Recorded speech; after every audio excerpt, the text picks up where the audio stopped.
केन्दुछर जिला जोड़ा ब्लॉक विभिन्न स्थान में पालित है 78तम स्वाधीनता दिवस।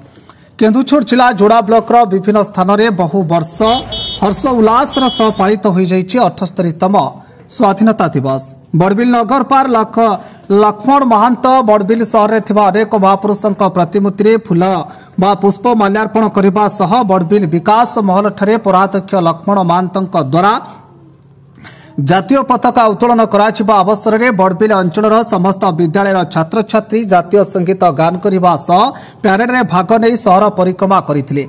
बड़बिल बिरसा मुंडा छकठारे बिरसा मुंडा क्लब तरफ स्वाधीनता संग्रामी बिरसा मुंडा को माल्यार्पण करते। जोड़ा ब्लॉक भद्रासाई पंचायत कार्यालय में स्वाधीनता दिवस पालन पूर्वक जातीय पताका उत्तोलन करते। सरपंच प्रमीला नायक, सरपंच सुरेश मुंडा, समिति सभ्य जसवंत पात्र, पंचायत समस्त वार्ड मेंबर और सामाजिक कर्मी इंद्रजीत बारिक, रंजित बारिक, बुन्ना बारिक उपस्थित रही।